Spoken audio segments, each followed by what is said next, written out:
you wrote on here that being in the cult destroyed your marriage. How did that go come about? So, we were married for over 20 years. And, in a marriage, I always tell people, for the Christian audience, a marriage should have Christ in the center. No parent, no child, no guru, no pastor, no priest. All these people can help strengthen a marriage from the outside, but you should have Christ in the center, nobody else. Well, we had Uncle Robert in the center of our marriage. And so anytime, she should have come to me, we would have a serious discussion about whatever it may be. She would go to him first.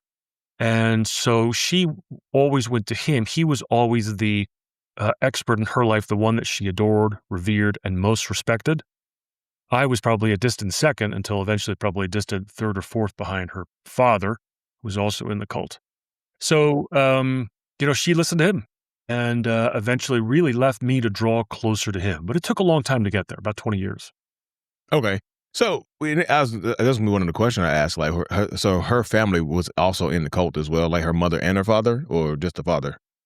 Mother and father. So again, it was very small at its most. It might have had, let's say, 20 people, maybe a dozen adults plus some kids.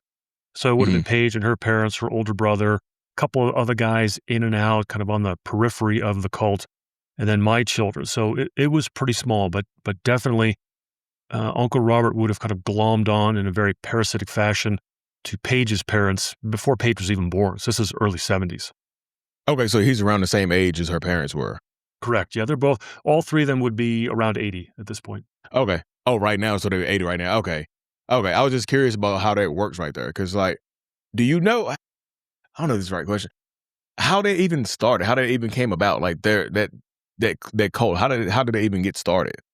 And I can tell you how it got started, but I think the bigger question is, how does a narcissistic cult leader germinate or form? What kind of soil does he spring out of? But Hmm. they met at a tiny seminary in Fresno, California, back in like the late 60s, early 70s. And so Uncle Robert's real name is Robert Booty, came from Syria, met an American woman, got married.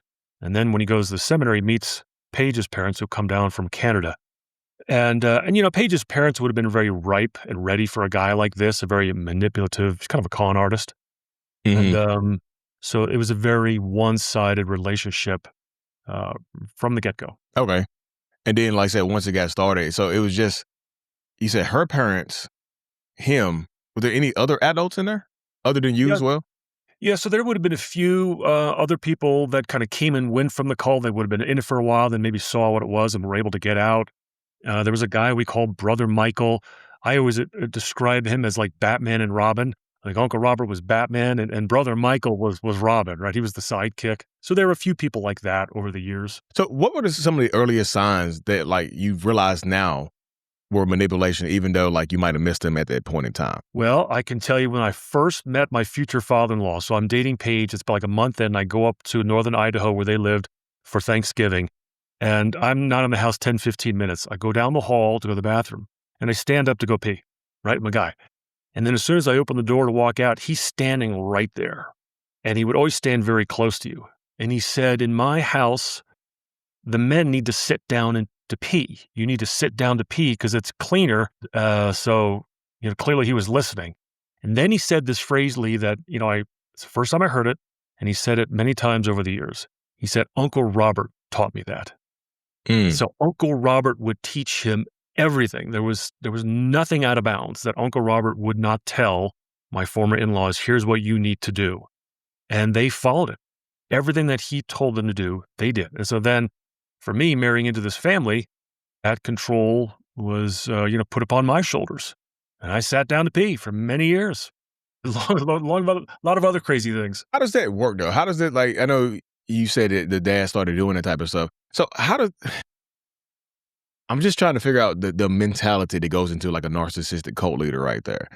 How do they convince people that this is correct? Like this is the right way to live? Like this it's kind of like my way or the highway type of situation and to accept that.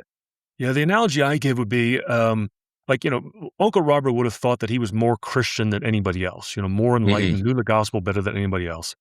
So the analogy I would give, like if you mishit a golf ball, Lee, like if you mishit a golf ball by this much, okay, 100 yards down the fairway, it's way off to the left, way off to the right, nowhere near where you wanted it to go.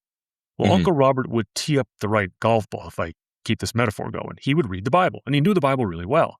But then with each and every verse, he would give it his unique and perverse spin.